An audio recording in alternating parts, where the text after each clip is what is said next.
こんにちは、伊藤康子です。今日もスタートいたしましょう。今日はですね、年末年始とお正月の着物、どんな着物でどこへ行くのというテーマでお伝えをしたいと思います。もうすぐ12月になりますので、だんだん気ぜわしくなってまいりますと同時に、新年会のご案内なども参りますよね。それから年末の準備でお出かけをなさることもあると思います。年末年始の少し長いお休みの期間になりますので、この期間にお着物を着てみようかしらと思われる方も多いのではないかと思います。そんな時にどんなお着物でどこまで行けるのという TPO ですね。この TPO が難しいと思われる方が多いと思いますので、そちらについてお伝えをしたいと思います。この動画を最後まで見ていただきますと、皆様がお持ちのお着物を的確に TPO に合わせてお召しいただくことができると思います。このように、この東京日本橋着物を楽しむ学校は、着物初心者の皆様にお役に立つ情報をたくさん発信しております。ぜひお早めにチャンネル登録をなさって、継続してご覧ください。年末年始と、それからお正月のお着物に関しては、これは TPO ですね、をしっかり考えられることが重要だと思います。タイム、プレイス、オケージョンですか？時間と場所と状況を考えるということなんですね。例えば、時間っていうと、朝ですか？昼ですか？夜ですか？っていうことになりますし、場所はホテルですか？ホテルの豪華なお食事の場所ですか？それとも近くの神社にちょっとお出かけですか？っていうような、そういう場所ですね。それからオケージョン。どんな状況ですか？例えば、華やかな新年会で着る着物ですか？それとも親戚の集まりで、親戚が集まって新年会をする時の着物ですか？ということになったりしますよね。ですからそれをしっかり考えて、まず着物の種類を選ぶということが重要だと思います。そうなんです。着物にはフォーマルという少し晴れの場で着るような華やかなお着物。例えば留袖とか訪問着とか付け下げとかですね。それから色無地もフォーマルの一番下ぐらいにありますよね。それからカジュアルですね。カジュアルというのはもう少し気軽な町着風のお出かけ着ですね。今日私紬を着ていますけれども、こういうお出かけ着にするとかという状況になります。そしてまず着物が決まると帯が決まってくるんですね。今日私は紬の染めのお着物に8寸の帯を締めてるんですね。今私は栃木県のホテルにいるんですけれども、特に華やかな状況ではないので、こんな8寸の帯でいいんですが、これがもう少し正式な新年会にこのお着物を着るというような時は、9寸の帯とか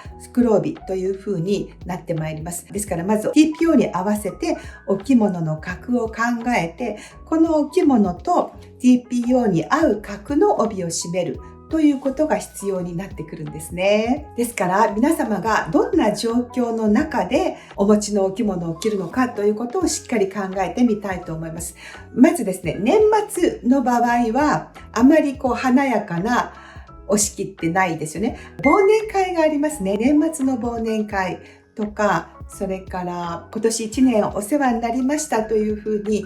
お歳暮の時期でもありますので、そういうふうにご挨拶に行く時のお着物っていうのはあるかもしれません。例えばそんな時にどんなお着物を着るかと考えてみると、まだ新年ではないので、華やかな綺麗な明るい色ではなくていいんですね。12月はまだ暗い時間が多いです。20日頃っていうのは一番暗い時間が長いんです。その後はどんどん明るい時間が増えてまいりますので、やはりお正月が過ぎて新年会をやります。1月10日です。1月20日ですとかっていうと、この間まで暗くなっていたのに、なんかどんどん明るくなってきたわねというふうに自分を取り囲む気象状況ですね。日照時間も変わってくるんです。暗いところから明るいところになっていきます。こういうことも考える必要があります。ですから年末は割と暗いお着物で、お正月になってくると少しずつ明るい色のお着物にするということがほとんどなんですね。これを覚えていらっしゃるとかなり役に立つと思います。ということは、年末はあんまり明るい綺麗な色ではない方がいいんですね。こんな暗いお着物の方が年末らしく見えますし、年末って割と忙しいじゃないですか。忙しい時にかなり華やかなお着物でってなりますと、この年末のお忙しいのにそんなにきちんと綺麗に着てらっしゃってっていうことにもなるかもしれませんので、例えばお歳暮をお届けに行くとか、年末のご挨拶とかある方、それからお茶のお席もそうですよね。お茶のお席も年末は暗い色のお着物がとてもよく合うと思いますので、色として暗いものにする。それから格をそれぞれの TPO に合わせる。格に関しては皆様が行かれる場面の格をしっかり考えてみてください。例えばお世話になった方のところにお歳暮をお届けに行きますっていう時は訪問着は着ないんですね。それから付け下げでも着ないと思います。色縁でもいいんですけれども、広いお席というのは光沢がある華やかな黒帯が合いますけれども、ご挨拶に行く、そしてお家でお話をするっていう時は袋帯ですとやっぱり重すぎるんですね。ですからフォーマルの袋帯ではなくてシャレ物の袋帯ならいいですし、九寸名古屋帯ぐらいのものがいいと思います。ここで格が高すぎても低すぎてもちょっとおかしいんですね。格が高すぎるというのは、フォーマルな袋帯ですと格が高すぎます。それから、シャレ物の8寸の帯ですと格が低すぎるんですね。カジュアルすぎる。ですから、丁寧さを出すためには、9寸の名古屋帯とか、シャレ物の袋帯ぐらいでよくて、そういう帯を締めて、こんなお着物とか、それから染めの小紋とか、色無地に合わせて、お世話になりましたというふうに行かれるとよろしいと思います。それからお友達が会って年末のお食事しましょうっていうふうになられましたら、どんなものをお召しになりますか？それから年末にみんなで女同士で集まってお食事でもしましょうよっていうふうになった時に、お着物を着るときはどうなさいますか？その時っていうのはやっぱり丁寧さっていうのはあんまりいらないんですね。友達同士の気軽な会ですから、おしゃれして集まるわよっていう時はやっぱり色無地以下でいいと思います。色無地ですとちょっと豪華かなと思うので、小紋とか紬とかでいいですし、帯は袋帯だとちょっと重すぎるかもしれませんね。でもシャレ物の袋帯でおしゃれなのを持ってらっしゃる方はそれでもいいと思いますし、シャレ物の袋帯、9寸名古屋帯、それから8寸の帯でもその場合は OK です。8寸の帯にもいろいろございますので、おしゃれな8寸の帯を締めてくださればよくって、女友達同士でホテルでお食事をしておしゃべりしましょうよとか、ちょっと銀ブラしましょうよとか、街でウィンドショッピングしましょうよっていう時はその程度のものでいいんですね。逆にその時に訪問着を着たら変ですし、付け下げを着たら変ですし、光沢のある色無地でもちょっと重いかなっていう、華やかすぎるかなっていう感じがします。ただこれは TPO なので、華やかな場面でお食事をなさるようでしたらそれでもよろしいと思いますよ。それから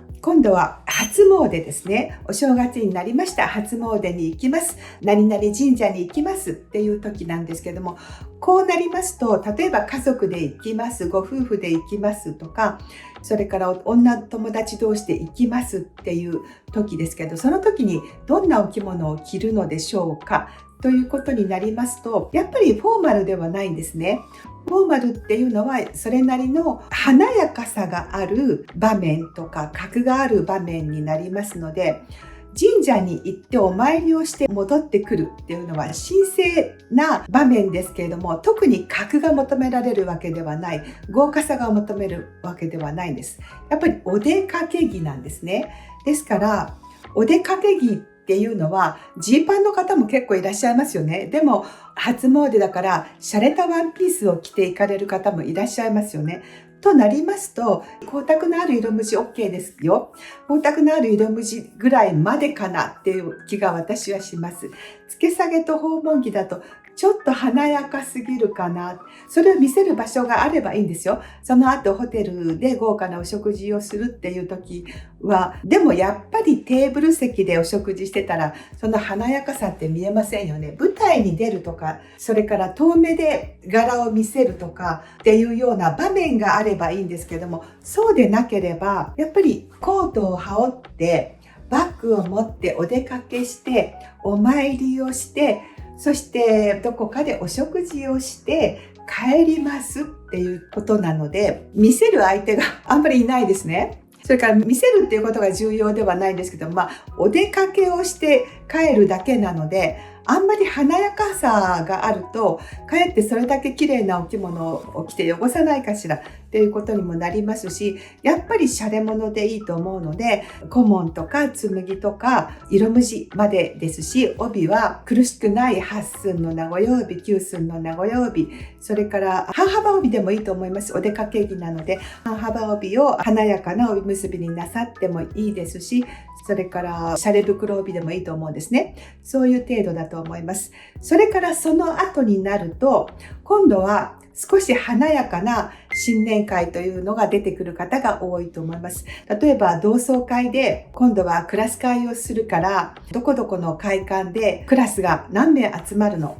とか、それから1学年全部集まるのとか、それからですね、お稽古をなさっている会の新年会がちょっと洒落た中華の料理屋さんでありますというふうになりますので、そうするともう少し華やかにしていいと思うんですね。じゃあその時に訪問着なの、付け下げなの、色無地なの、袋帯なの、9寸なの、8寸なのっていうことが出てきますよね。私の場合はですね、以前はコロナの前は大学の同窓会の会に入っていたんですね。そうすると経営者の方たちとかが集まる会があって、その会が新年会をかなり大きくなさっていたんですね。その時は私は訪問着で参りました。その時の動画も YouTube でいくつか作っておりますので参考にご覧ください。やっぱり華やかな新年会になりますと訪問着がぴったりです。こうなりますとちょっと状況違ってきますね。訪問着がぴったりで、逆にこんな紬はおとなしすぎるんですね。やっぱりこんなおとなしくしている必要は全くないです。ですから訪問着がキラキラしていてよくって、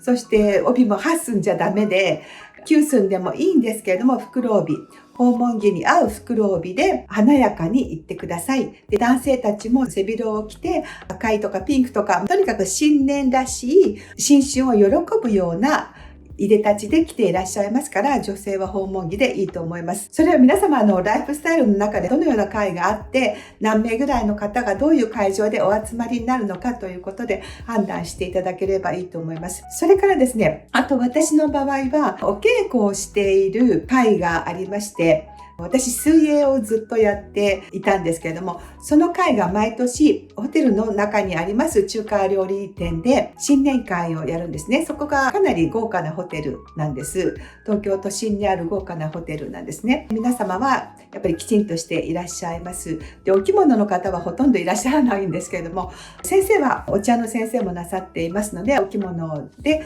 いらっしゃることがほとんどなんですね。で、そうなるとですね、先生がどんなお着物を着てらっしゃるかなっていうことをやっぱり考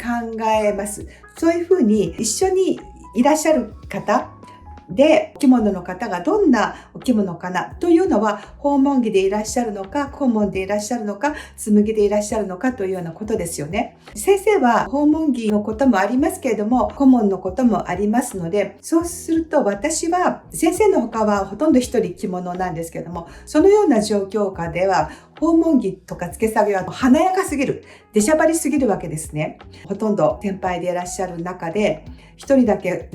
華やかに訪問着着てるわけにいきませんので、私は赤い光沢のある紬、大島律子先生の紬をよく着ております。それから新年の喜びの気持ちを表すために梅のお花ですね。新年ってなりますと、やっぱり梅とか松とかっていう柄です。この柄が新春の喜びを表せるわけなんですけども、梅のお花を染めで描いて金も使ってあるんですが、その九寸名古屋帯の帯を締めるっていうことが多いんですね。でもよくその格好でおりますので、今年はお着物はもう少し違うものに しようかなと思います。というふうに、帯やお着物の中の柄が新春を喜ぶような柄になっているということも結構役に立つので、そういうものがお持ちの中にございましたら、そういうものを探して身につけられるということも大切だなと思います。ということで、やはり TPO に合わせるということが重要で、それに合わせて